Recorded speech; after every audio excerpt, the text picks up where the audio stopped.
Alright guys, welcome back to another Raid Shadow Legends video. This is Ali Plays, and today we're going to be doing a top 10 list of the best epic champions for Arena. So this is not in any specific order because it's going to be hard to rank champions that differ a lot because there's nukers in the arena, there's support units, there's tanks, so everybody does something differently. So some characters play different roles in Arena. So we're looking at the best of the best. And some people might have different lists than I do, but they should be almost the same depending on preferences. I try to keep it as unbiased as I could. So I really wanted to put Doom Priest in the list. Sorry guys, Doom Priest is not on the list, but we can just get started. Alright guys, let's get started. So again, this is not in any specific order. Not in any specific order. I gotta repeat that because some people say, oh, how come you have this person here, that person there? Not specific order. So Ryan Beast, you guys probably have seen him. He's a real issue in bronze and silver in Arena. Gold people shouldn't have a problem if they have enough damage. They have champions with heal reduction. But yeah, he's a huge problem in bronze and silver. So if you look at him, his A1 has a continuous heal on it. He's a defense-based champion. His damage based on his defense. So he attacks an enemy and places a 15% continuous heal buff on the ally with the lowest HP for one turn. So he's kind of a support unit, like an off support unit. As you upgrade, he does more damage. He attacks an enemy twice, revives a random ally with full HP if the attack kills the enemy. Again, he's supporting his allies with revive on kill, and it glows. So this is what makes him really annoying. When an ally is attacked, he places a shield buff equal to 35% of his max HP on the ally for 2 turns and occurs once per turn. And as you upgrade, the shield gets 30% more. So yeah, if you look at him, he has a lot of HP, he has a lot of defense. His speed is pretty high. For a defense-based champion, he's got 94 speed. So let's move on to number 2. So moving on to number 2 is one of everybody's favorites. If you have Gorgor, he's your favorite. If you don't have him, you hate him. He's probably like one of the most prevalent arena champions in the game because of his aura skill. Increased ally speed in the arena by 23%. And his speed is at 97, so that's pretty high. He's almost at 100. His HP attack and defense are pretty good, not the best. He's at 1,000 attack, 1,000 at defense. So that's pretty good. So his A1, he attacks an enemy, has a 50% chance of removing one random buff from an enemy. That's very good. And as you increase it, the chance goes up. 60-75% chance of removing one random buff if you upgrade his skills. And his A2 is very, very good. Fills the turn meter of all allies by 15%. And then he places a 50% increased attack buff on all allies for 2 turns. So not only does he provide your team with speed, turn meter boost, and increased attack, which allows you to nuke, he also has a revive on his ability. So he revives any dead allies with 25% HP, then heals all allies by 25%. And as you increase it, the cooldown will be 5 turns, and then the heal is much more as well. So yeah, this guy is a very, very good champion. When I got him, that's when I started hitting gold 4 very easily. So let's move on to his undead horde friend, Seeker. So you got Seeker here. He's one of the top 10 best epic champions for Arena because of his A2. His A2 is called Tailwind. He fills the turn meter of all allies by 30%. So you notice how Gorgor is only 15%, this guy's doubled. And he also plays a 50% increased attack buff on allies for 2 turns. And he grabs himself an extra turn, and he has a provoke on his basic attack. But as you increase it, the provoke chance goes up. He attacks twice, and he has a passive. He heals himself by 20%, and places a 60% increased defense buff on all allies for 2 turns on when hit with a critical hit.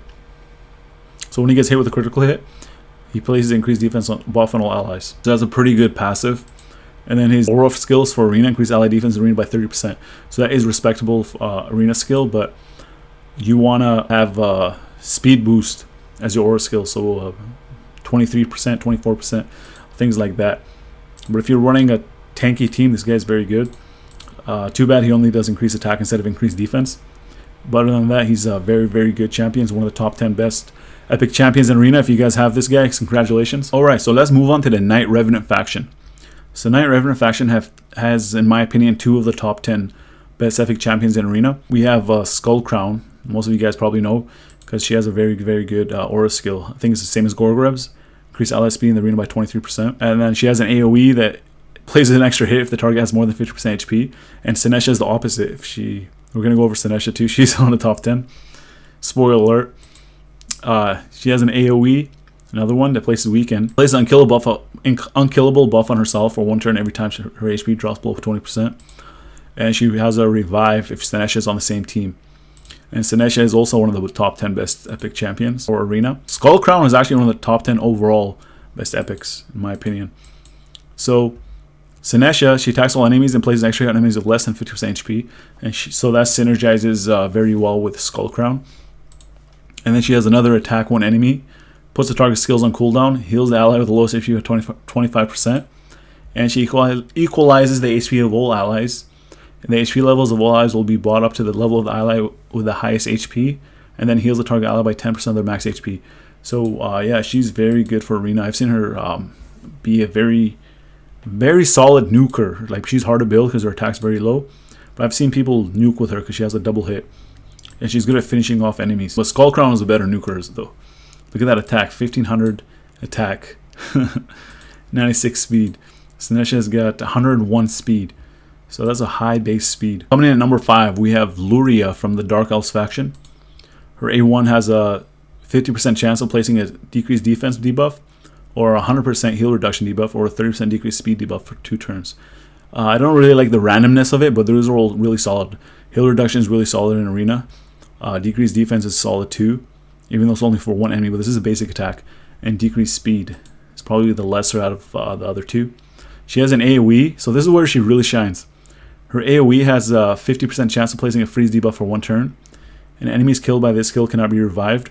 But if you look over here, if you upgrade her skills, it's going to be a 75% chance. She has a 75% chance of freezing all enemies. So if you can land that freeze on the all enemies, the match is pretty much over. And then her A3 attacks an enemy and removes all buffs. That is very, very good, especially people who have unkillable, things like that. And she also has an 80% chance of placing a block buffs debuff for 2 turns. And if you increase the level, it's going to be a 100% chance. And she does more damage. And she's an attack type, but her abilities, are really good. Like, if she can deal damage with an AoE, which is like the meta for Arena, and have really high attack stat like that, 1,487, and a really high base speed, 104. If she's going to go first after your speed boosts her up, she's going to be dealing a lot of damage. So that's why she's one of my top 10 best epic champions in Arena. If you guys have her, congratulations. And we also have another one from the Dark Elves faction. It was hard for me to keep her off. I was really debating. I was like, should I put her in? Should I take her out? Crimson Helm. So she's a defense-based champion. I did a guide on her in a review, if you guys haven't seen it. She's very solid for Arena for an epic champion. There are obviously better legendaries than her. She has a decreased attack on her basic attack. She has, this is what I like her. This is one of the moves I like, her A2 and her A3. Her A2 attacks 4 times at random, and each has a 75% chance of placing a provoke debuff for 1 turn. And she places the block damage buff on herself for 1 turn. So even though they're provoked, they can't even do any damage on her. And then her A2 places a revive on death buff and a 60% increased defense buff on all allies for 2 turns. So that is very, very solid ability right here. And yeah, that's why she's one of my top 10 best epic champions in Arena. Look at that defense stat, 1531. That is really high. Alright, so we got 2 champions from the Ogryn Tribes faction. You guys probably guessed that Skullcrusher is in my list for the top 10 best epic champions for Arena. So his basic attack plays the heal reduction debuff. The target's defense lower than his champions. He's defense based. He's got 1189 defense. You see Crimson Helm, thus Crimson Helm is way higher than that, 1500 something, I think. This is where he really shines. He places a 50% ally protection buff on all allies except for himself, and then he places a counterattack buff on all allies except for himself, and places an unkillable buff on himself for 1 turn. This is really, really annoying in Arena. You guys probably ran into this guy a lot. He decreases the duration of all debuffs on himself by 1 turn at the start of every turn. He's got 19,320 HP. That's a lot of health. And he's got 98 speed. 98 speed is very good for a defense-based champion. He wants to go first, right? So he can get the ally protection up. That's why his speed is very high. Yeah, he's one top 10 epic. He's in my top 10 list for the best epics overall, and also my top 10 list for Arena. Same with Skullcrusher. All right, we got another one over here. You know who it is? Shatterbones. So this guy might be underrated in Arena. I don't see a lot of people talking about him. I've seen him sometimes in Arena, not too much. So he's not really prevalent in Arena. He's an epic attack type champion, Shatterbones. He's Force Affinity. His basic attack is just basic, he just attacks. But what I like about it is that he increases attack on all allies for 1 turn if he crits. And then his A2 is really good. He has an AoE that attacks 3 times. So he attacks all enemies 3 times. And he has a 50% chance to decrease the turn meter by 30%. And then as you increase it, it's going to be 60, 75%. It's going to be a 4-turn cooldown, so that is a very, very strong move. And then if you don't, like, yeah, his A2 is really good, but look at his A3 as well. Look at his A3 as well. He places a 15% decreased speed debuff on all enemies for 2 turns, and he fills the turn meter of all allies by 25%. So not only is he slowing down the enemy, he's also giving your allies more turn meter. So he's very, very good in arena. He's got 97 speed, that's a lot of speed. 1498 attack. So when he's landing all those debuffs, he's also doing a lot of damage. And he has an aura ability as well. Increase ally accuracy in the arena by 70. So if you don't have a speed lead, you can just run Shatterbones in there. But yeah, if you have Shatterbones, take him out of your vault, man. When I was researching this guy, I took him out of my vault. I'm taking this guy to 60. And I'll probably have a guide on him as well. So let's go on to High Elves. I didn't want to do this. I didn't want to do this, man. But Tyrell. Tyrell's the last one in my top 10 list. I mean, he's not 10th, but he's last in this order. Like, there's no specific order. So he attacks the enemy 2 times. Each hit has a 40% chance of placing a decreased attack debuff. And his damage is based on his defense. So that's what makes him really good. He has an AoE that decreases defense and can put sleep as well. If they have a decreased attack, he puts them to sleep. Again, damage based on defense. So this guy can be doing a lot of damage and he's really tanky. And he attacks an enemy, decreases the target's turn meter by 50%. That's very, very strong. If the attack fully depletes turn meter, it will place a stun debuff. And damage is proportional to defense again. And he also has an increased ally defense in all battles by 25%. Which is not very strong in arena, but for other areas in the game. But that doesn't matter. We're focusing on arena. Seeker would have a better ability than him. I think he's got 30% defense for arena. So let's go look over some honorable mentions. One of the honorable mentions I have is Rowan. I actually have Rowan at level 60. I used to use her in arena all the time. Look at her speed. She's got 108 speed. That's one of the fastest champions I've ever seen. 1487 attack. He's very, very good champion. Let's look at her kit.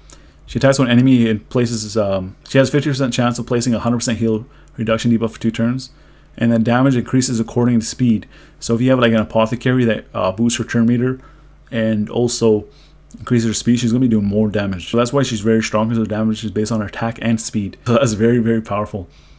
And if you increase it, it's going to be 60% chance of placing the 100% heal reduction, which is good against those champions like Rain Beast, things like that. Rain Beast, sorry. Her A2 is the move that you should be using right away in the beginning of the battle. She attacks 3 times at random, and each hit has a 30% chance of placing a stun debuff for 1 turn. So if you increase that, it's going to be a 50% chance of placing a stun. And she can stun 3 targets at once if you get the random hits to land on the proper champions. But you can choose one that you want to hit on for sure. So she's good at taking out high priority targets. And then her A3 attacks an enemy 4 times, and each hit has a 50% chance of placing a 5% poison debuff for 2 turns. If you increase that, it's going to be a 65% chance of placing a 5% poison debuff, and it's going to be a 4-turn cooldown. So the reason why I do not use her anymore in arena, and why she's on my top 10 pick champions list, and she could be if her AI is changed. So if you're controlling her, she's very, very powerful. Yeah, she would be in my top 10 epic champions list. Is that she always uses Blade Surge first. So she attacks one enemy 4 times instead of using her Scourge, which has chance of stun, which is much more powerful for arena. So that is the issue for her AI. If Plarium can fix that, then she would be a much better champion. So that's one of the reasons why she did not make the list, and that's unfortunate. As I stated in the beginning of the video, Doom Priest, man, I really wanted to put her in. If she increases all ally speed in arena, and it'll be so much higher percentage, and that'll be much better. And like I think she's underrated. I feel like I'm underrating her right now. Like, look at her defense. Her base defense is 1035. She's got 100 speed. She's very fast. Her attack is not too shabby either. 980, 19,320 HP. Like, her stats are very good. Her A1 is hits surprisingly hard. If the hit is critical, she places an increased crit rate buff on a random ally for 2 turns. And she has a 50% increased attack buff on all allies for 2 turns, which can be a 3-turn cooldown. And she heals all allies by 7.5% of their HP, and removes a random debuff from them at the start of this champion's turn. So this is a passive ability. This is a very, very solid passive ability. This is what makes Doom Priest very good. So this is what makes Doom Priest very good. If she has, every time she gets her turn, she removes all debuffs.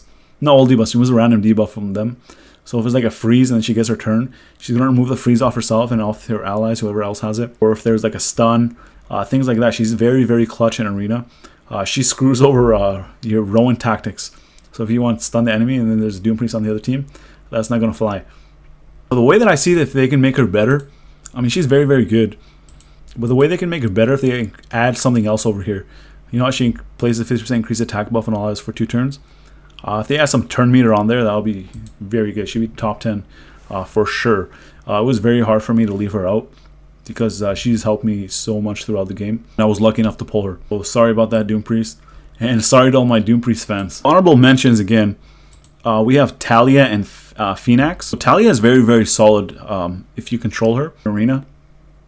She does a lot of damage. She also has a counterattack weaken. She has a bomb, so if she's with Phoenix on the same team, they're very, very good together. But the only issue is they're very, very squishy for them. You want to make them go first, and hopefully they can wipe out the other team. So that's one of the issues why I didn't use them. Also, they're not very good on defense. One of the other issues why I didn't put them on my team. And they were really cool champions. I really like them, but unfortunately they couldn't make the list. So all the Talia and Phoenix fans out there, I'm sorry about that. And yeah, at least they are honorable mentions. Other champions I wanted to mention another character that's on my honorable mentions list is Nitsana. She's very, very solid defense champion for, well, she's HP, but she's like a tank. She has ally protection buff on allies for 2 turns. She plays as a shield, but I think Skullcrusher does a better job than her. That's one of the reasons why she didn't make the list. She does a good job. If you guys have her, she's a very, very solid champion for arena. And I also have a guide on her, and you guys can check that out. Unfortunately, she couldn't make the cut. This is a champion that I really, really wanted to put on this list, but I couldn't find any space for her because it's only top 10. It's Zargala, so she's one of everybody's... she's one of people's favorite champions. So people that have her really, really like her. Her nuking potential. She does a lot of damage. She's got 103 speed. That's very high. She has 1398 attack, 16,000 HP, so not too shabby on the HP. So she has a weaken on her basic attack. Where she really shines, her A2 and her A3, especially her A3. So her A2, she attacks an enemy and instantly activates a crack armor skill if the target is killed by this attack. If you want to finish somebody off, you can activate this, which attacks all enemies 3 times. And after the first hit, it has a 50% chance of placing a 60% decreased defense debuff on all enemies for 2 turns. And she also increased ally accuracy in battles by 40. She has nuked my teams many times, and I wish I could put her on the list. But unfortunately, she didn't make it. Lua is another champion that I wanted to put on the list for the arena list. She attacks an enemy, deals 50% inflicted damage to all enemies if the attack is critical. She attacks all enemies 3 times. Each critical hit heals the champion by 2.5%. And she also attacks an enemy, and this attack fully depletes the turn meter, will ignore shield and block damage buffs.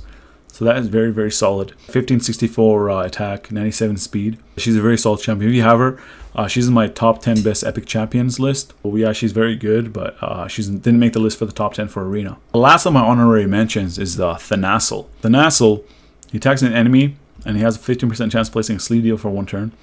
That can be... has a 50% chance of placing a sleeve deal for 1 turn if you max his skill out. Sleep is underrated, but it doesn't really help if you have a AoE team, because it is going to make him wake up. That could be very helpful. Also, he has a 60% increased defense debuff. He has a 60% increased defense buff on all allies for 2 turns and heals all allies by 25% of his max HP. It's very, very good healing ability. And then he has another AoE that increases the duration of all enemy buffs by 1 turn. So that is very good if somebody has unkillable on him or counterattack, things like that. Have good stats. So he's a support unit, but he has 991 attack, so that is pretty good. So he does some solid damage. He's got 17,835 HP, 1123 defense, 105 speed is very high. So yeah, he's a very solid champion that just couldn't make the list. So that's it for my video, guys. If you guys found this video helpful or entertaining anyway, make sure you guys drop a like. If you guys have a different list, let me know down in the comment section. Yeah, not in any specific order. Said it multiple times. If you guys are new to the channel, first time watching me, and you like what you see, make sure you guys subscribe and hit that bell icon. You can let YouTube know that you want to stay up to date on all my latest content. And as always, I want to thank you guys for watching, and I'll see you guys in the next video.